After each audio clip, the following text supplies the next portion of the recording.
ಆತ್ಮೀಯರೆಲ್ಲರಿಗೂ ನಮಸ್ಕಾರ. ಗೃಹ ಕಲಾನಿಧಿ ಚಾನೆಲ್ಗೆ ಸ್ವಾಗತ. ಶಿವರಾತ್ರಿ ಹಬ್ಬದ ಶುಭಾಶಯಗಳು. ಇವತ್ತು ಮಧ್ಯಾಹ್ನ ಶಿವರಾತ್ರಿ ಹಬ್ಬದ ಫಲಹಾರಕ್ಕೆ ನಾನು ಮಾಡ್ತಾ ಇರೋದು ಹೆಸರುಬೇಳೆ ಇಡ್ಲಿ. ಇದು ಉಪವಾಸ ಇರೋದ್ರಿಂದ ದೇಹನೂ ತಂಪಾಗಿಡುತ್ತೆ ಮತ್ತು ಅಡುವಾಗಿಯೂ ಸಹ ಇಡುತ್ತೆ. ನಮ್ಮಲ್ಲಿ ಇವತ್ತಿನ ದಿವಸ ಅನ್ನ ತಿನ್ನೋದಿಲ್ಲ, ಸೊ ಹಾಗಾಗಿ ಪೂರ್ತಿ ಉಪವಾಸ ಇರೋಕ್ಕೂ ಆಗೋದಿಲ್ಲ. ಹಾಗಾಗಿ ಈ ಥರ ಆಹಾರಗಳನ್ನು ಹಿತಮಿತವಾಗಿ ತಿನ್ನೋದು ರೂಢಿ ಮಾಡ್ಕೊಂಡಿದ್ದೀನಿ.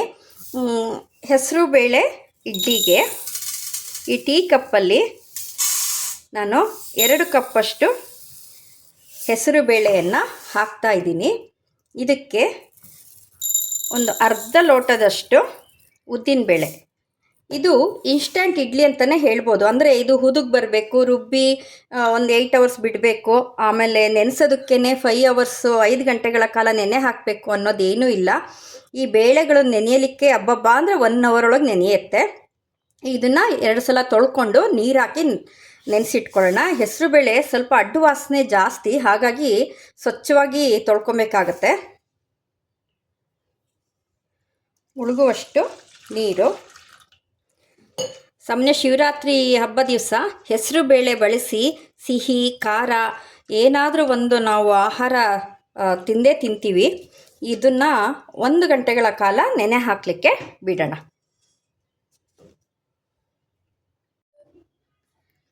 ಈ ಹೆಸರು ಬೇಳೆ ಇಡ್ಲಿಗೆ 1 ಕಪ್ಪು ಬಿಳಿ ರವೆ ಅಂದರೆ ಮೀಡಿಯಮ್ ರವೆನ ಹಾಕ್ಕೊಬೇಕಾಗತ್ತೆ. ಮೊಸರು ಇಡ್ಲಿಗೆ ಹಾಕ್ತೀವಲ್ಲ ಆ ಥರದ್ದು.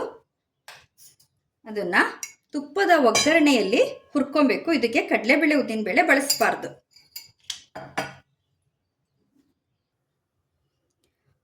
ಇದಕ್ಕೆ ಸಾಸಿವೆ,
ರವೆ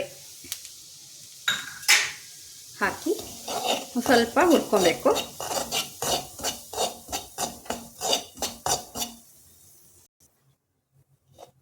ರವೆ ಆಗಿದೆ ಹುರಿದು.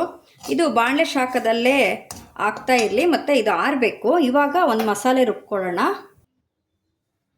ರುಬ್ಕೊಳ್ಳಿಕ್ಕೆ ಕರಿಬೇವು,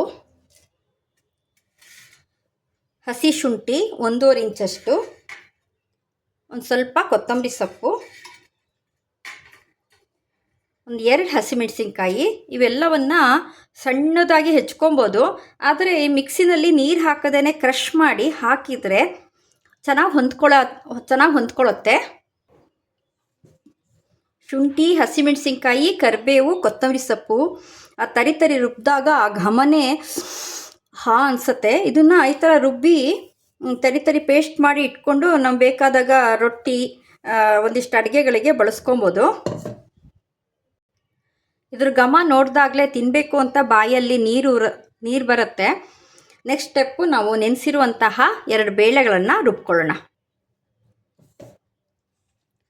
ಈ ಇಡ್ಲಿಗೆ ಉಪ್ಪಿನಕಾಯಿ ರಸದ ಜೊತೆ ತುಂಬ ರುಚಿಯಾಗಿರುತ್ತೆ. ಕಾಯಿ ಚಟ್ನಿನೂ ಜೊತೆಗೂ ತಿನ್ಬೋದು.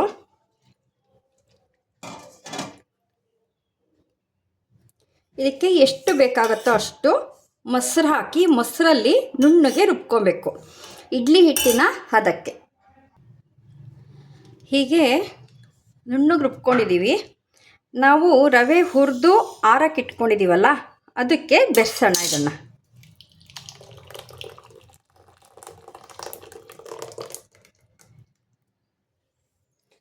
ಇದಕ್ಕೆ ರುಚಿಗೆ ತಕ್ಕಷ್ಟು ಉಪ್ಪು. ನಾವು ರವೆ ಹಾಕಿದರೂ ಸಹ ಹೆಸರು ಬೇಳೆಯ ಪ್ರಮಾಣ ಇಲ್ಲಿ ಜಾಸ್ತಿ ಇದೆ.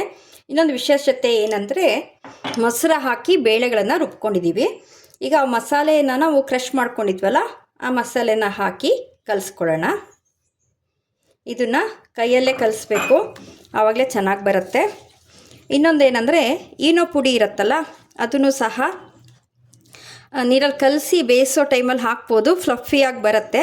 ಇಲ್ಲಾಂದರೆ ಇದು ಸಹ ಹಾಗೆ ಚೆನ್ನಾಗಿರುತ್ತೆ.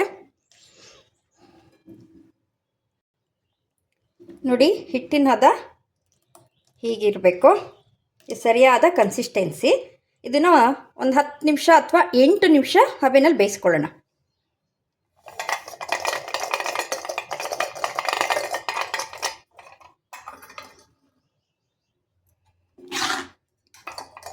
ಹಿಟ್ಟು ಮುಕ್ಕಾಲಷ್ಟು ಹಾಕ್ಕೊಳ್ಳೋಣ, ಉಬ್ಬತ್ತೆ.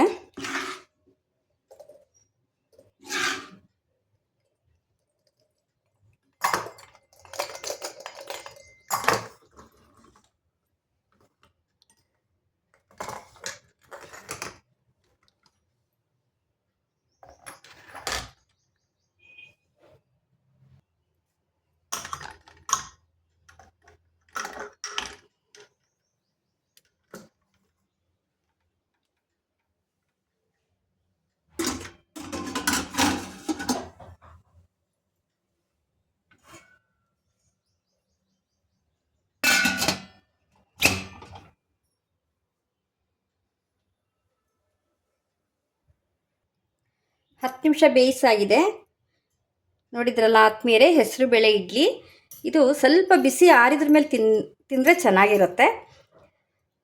ಶಿವರಾತ್ರಿಗೆ ಮಧ್ಯಾಹ್ನದ ಫಲಾಹಾರಕ್ಕೆ ಹೆಸರುಬೇಳೆ ಇಡ್ಲಿ ನಿಮ್ಗೆ ಇಷ್ಟ ಆಯಿತು ಅಂತ ಅಂದ್ಕೊಂಡಿದ್ದೀನಿ. ಈ ವಿಡಿಯೋ ಇಷ್ಟ ಆಯಿತು ಅಂದರೆ ಒಂದು ಲೈಕ್ ಕೊಡಿ, ಶೇರ್ ಮಾಡಿ, ಸಬ್ಸ್ಕ್ರೈಬ್ ಮಾಡಿ. ಧನ್ಯವಾದಗಳು.